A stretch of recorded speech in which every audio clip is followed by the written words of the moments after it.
আচ্ছা, তোমরা কি জানো আমগো জীবনে যখন খারাপ কিছু হয় বা খারাপ ঘটনা ঘটে তখন আমরা কি ভাবি? তখন আমরা ভাবি যে এই বুঝি আমগো শেষ জীবনের, আমগো এই ঘটনাটাই আমগো জীবনটারে তছ নছ করে গেল গিয়া, হয়তো আর আমগো জীবনে কোনো কিছু ভালো হইব না। আসলে ওইটা না, এটা যে সৃষ্টিকর্তা আমগো পরীক্ষা নেয়। আর আমগরে নতুন করে নতুন কিছু শুরু করা বা নতুন জীবনটা, মানে যেমন মোবাইলে হয় না রিবোট করা, তো ওরকম তরে আমগো জীবনটারে রিবোট করে দেয় যাতে আমরা নতুনভাবে সব কিছু ভালোভাবে শুরু করতে পারি। কথাটা কেন কইলাম সবটাই জানতে পারবা ভিডিওর মাধ্যমে। তবে ভিডিওটা শুরু করা যাক। নমস্কার সবাই, কেমন আছো সবাই? আশা করতেছি সবাই ভালো আছো। আমার নতুন একটা ব্লগে তোমাকে সবারই স্বাগত। সকালবেলা ঘুম থেকে উঠা মানুষটা স্নান টান করে দোকানে যাইবো, আর দোকান যাওয়ার সময় আয়সা গাড়িটার সামনে দাঁড়াইয়ে দেখে গাড়িটার চাকাটা পাঞ্চার হয়ে গেছে। ভাবলো এই দিনটা মনে আমার আজকে খারাপ যাইবো। ওই ভাই ও শুরু করলো। আমি বললাম দেখো পাংচার হয়ে গেছে, পাংচারটা ঠিক করে আইন না আবার লাগাইতে পারবা। তো ওই সময় আবার রাহুলও ঘরে আইছিল। তো রাহুলের স্কুটিতে করে চাকাটা খুললা ও এখন নিয়ে যেতেছে। তো ওইটা ঠিক করে আনবো, তারপর আবার গাড়িতে লাগাইবো। আর ঘরেও কোনো বাজার নাই, আমি কইলাম যে আসার পথে কিছু বাজারও নিয়ে এসো। তো রাহুল কইলো যে তুমি এক কাজ করো তপন দা, গাড়িটা থাকুক বাড়িতে, চাকাটা নিয়ে তুমি আমার স্কুটিটা নিয়ে যাও গে, আমার দোকানে নামাই দিয়া তারপর যখন চাকাটা ঠিক করে আনবা তখন স্কুটিটা নিয়ে আসলে পরে আমি এসে স্কুটিটা নিয়ে যাবো। তারপরে তো ও দোকানে গেল গিয়া চাকা ঠিক করে নিয়ে আসবো, আর আমিও গেটটা বন্ধ করে এখন যাই ঘরে। তবে আজকে যে এই ব্লগটা তোমার কাছে শেয়ার করতেছি, এটা আজকের ব্লগ না, এটা বিপদনাশিনী পূজা যে করছিলাম ওটা পরের দিনের ব্লগটা আজকে তোমার কাছে শেয়ার করতেছি। আর এই দেখো কি অবস্থা, গাড়িটার সামনে সব যন্ত্রপাতি ও বাইর করে থুইয়া তারপর ও গেল গিয়া। এখন যদি কোনো বাচ্চা বাড়িতে থাকতো এই জিনিসগুলো যদি ধরাধরি করতো তবে তো সব হারাই ফেলাইতো। যাই হোক, বাড়িতে কোনো বাচ্চা নেই। তো আমি গেটটা লাগাই আসলাম ঘরে, আর আমার কপালের অবস্থা দেখছো, সিন্দুর দিয়ে লেটাপেটা হয়েছে। মানে আগের দিন যে বিপদনাশিনী পূজা দিছিলাম আমার ঘরেও মানুষ আসছিল, আর আমগো পাড়া প্রতিবেশী অনেকের ঘরে পূজা দিছিল, আমিও গেছিলাম। তো ওইখানে সিন্দুর লাগানোতে সিন্দুরটা লেটাপেটা হয়ে রয়েছে।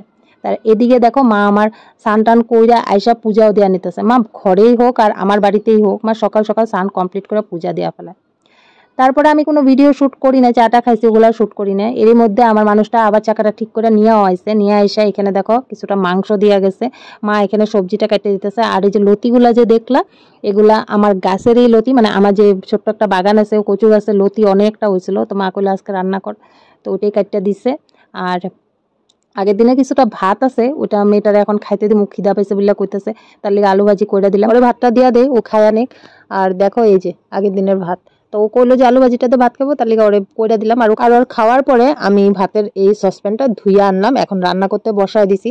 আর তুমি করে কই এই সসপ্যানটা, মানে এই স্টিলের সসপ্যানটা আমি শুধু ভাত রান্না করার জন্য আমি নতুন কিনে আনছি, মানে বাড়িতে যে গেছিলাম ওইখান থেকে কিনে আনছি।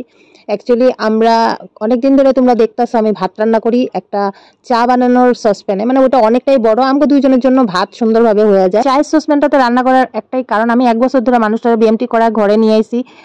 আমি কিন্তু অ্যালুমিনিয়ামের জিনিস এখন একেবারেই ব্যবহার করি না। অ্যালুমিনিয়াম আমগো শরীরের লিগা খুবই খারাপ একটা জিনিস, মানে এক ধরনের স্লো পয়জন, মানুষের শরীরে অনেক ধরনের রোগের সৃষ্টি করতে পারে। যদি তোমরা না জানো একবার সার্চ করে দেখতে পারো, অনেক জায়গায় এই বিষয় নিয়ে বহুত আলোচনা আছে, বহুত তর্ক বিতর্ক আছে, তোমরা দেখতে পারো। আমি যবে থেকে এই জিনিসটা জানছি আমি একেবারে অ্যালুমিনিয়াম জিনিসটা অ্যাভয়েড করার চেষ্টা করতেছি।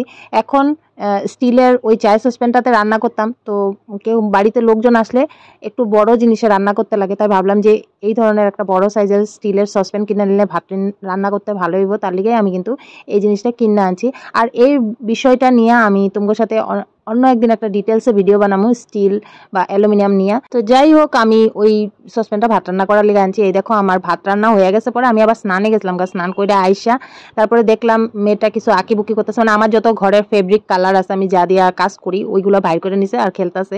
কি করবো ক, বাচ্চা মানুষ আইসে এতদিন পরে বাড়িতে, খেলা ওই এমনিও কারোর সাথে খেলে না। পড়াশোনা তো ধরো সারা সময় তো আর পড়াশোনা করতে পারে না, সকাল বিকাল করে, আর বাকি সময়টা এই যে আমার ফেব্রিকগুলো নিয়ে খেলতেছে, কিছুই কই না। যাই হোক, তো আইসা আমি আবার রান্না করলাম, এখানে বাঁধাকপি রান্না করলাম, তারপরে মাংসটা রান্না করলাম, আর ভাত তো আগেই হয়েছে, তারপরে কচুরলতিটাও করছি। আর তোমাকে একটা জিনিস দেখামু চলো। কিছুদিন আগে না আমগো বাড়িতে, মানে যেহেতু কলা গাছ আছে, তো 2 ছড়ি কলা একসাথে নামছিল। তো আমি যেদিন বাড়িতে এসি মেরে নিয়ে, সেদিন আইসা দেখি কলার ছড়ি একটা ভাঙ্গা মাটিতে পড়েছে, মানে কলা গাছটা ভাঙ্গা মাটিতে পড়ে গেছে। তো ভাবলাম 2টা ছড়ি একেবারে কাটতে ফেলা। আর ওখানে গরমের দিন, তো গরমের দিনে তাড়াতাড়ি কলা পাকবো। আর একটা গাছের কলা মোটামুটি ভালোই বড় হয়েছে, আর একটা বেশি একটা হয় না, মিডিয়াম সাইজটা হয়েছে। তো এতগুলা কলা দেখো পাড়া হয়েছে, এখন এগুলারে পাকানো হইব না কি বিক্রি করে দেয় জানি না। মোট কথা এতগুলা তো কলা ঘরে রাখা হইব না, ওখানে ব্যাপারীরাই দেয় না কি করে জানি না। ও নিয়ে এসে কিছুটা ঘরে রাখুন, তারপরে বাদ বাকি মনে হয় বিক্রি করে দেওয়া হইব। আর রান্নাবান্না হয়ে যাওয়ার পর এখন আমরা খাইতে বসে পড়ছি। আজকে না কলা পাতায় খাইতে বসছি।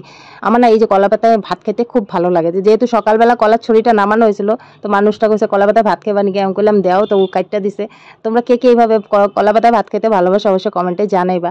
তারপর খাওয়া দাওয়া করে একটু শুয়া পড়ছিলাম। তারপরে সন্ধ্যার সময় হঠাৎ করে ও দোকান থেকে ফোন করলো যে চলো একটু ঘুরতে যাই, মেয়ে এসে মেরে নিয়ে একটু ঘুরে আসি। তো আমরা সবাই রেডি হয়ে বাইরে এলাম। সকালবেলা যখন গাড়ি টায়ারটা পাংচার হয়ে গেছিল তখন ওর মনটা এতটাই খারাপ ছিল, আর আমি মনে মনে ভাবতেছিলাম যে হয়তো আজকে সারা দিনটা ওর মনটা খারাপই থাকবো। কিন্তু যখন সন্ধ্যাবেলা ফোন করে কইলো যে চলো আমরা সবাই একসাথে ঘুরতে যাই, তখন ভাবলাম যে না, দিনটা মনে হয় ওর ভালো গেছে। এলিগেই কইলাম যে মাঝে মাঝে মানে মোবাইলের মতন আমগো লাইফটারেও সৃষ্টিকর্তা রিবোট মাইরা দেয়। তো ওইটাই মনে হয় আজকে সকালে হয়েছিল। তো যাই হোক, আমরা সবাই মিলে বাইরে আইসি, একটু ঘোরাঘুরি করলাম, একটু মানুষটার লেগে কাপড় কিছু কিনার ছিল কিনলাম। তারপরে আইসি আমার ফেভারিট জায়গা, মানে আমি যেখানে মোমো খাই ওইখানে। তো এখান থেকে 2 প্যাকেট মোমো আমি প্যাক করায় নিতেছি, মানে মার লিগে আর আমার লিগে। আমার মেয়ে তো মোমো ভালোবাসে না, তো প্যাক করায়া এখন জামুগা বাড়িতে। আর তোমরা আমি এখানে একটা কথাই কই যে জীবনে কোনো সময় খারাপ সময় এলে হতাশ হইও না। যেমন আমার জীবনে আমি অনেক খারাপ সময় দেখছি, কিন্তু হতাশ হই নেই। মনে শক্তি নিয়ে যুদ্ধ করে গেছি। এখনও আমার জীবনে যে ভালো সময় চলতেছে আমি এটা কমু না। আমার লাইফে এমন এমন কিছু কিছু ঘটনা ঘটে যেগুলো আমি সোশ্যাল মিডিয়ায় আনতে চাই না, দেখাতে চাই না, কইতে চাই না। আর কিছু কিছু মানুষের কথা তো আমি টোটালি কইতে চাই না, তার লিগে আমি সোশ্যাল মিডিয়ায় এগুলো কথা কই না। কিন্তু আমার জীবনে অনেক হতাশার মধ্যেও আমি আশা দেখছি, তার লিগে তোমরা সবাইরে কই কোনো দিনও হতাশ হইবা না। হ্যাঁ, মাঝে মাঝে খারাপ সময় আসতেই পারে, কোনো বড় কথা না। আশা করি তোমরা আজকের ব্লগটা ভালো লাগছে। তো তোমার সাথে আবার নতুন একটা ব্লগ নিয়ে দেখা হবে। ততক্ষণ তোমরা সবাই ভালো থাকবা, সুস্থ থাকবা, টাটা।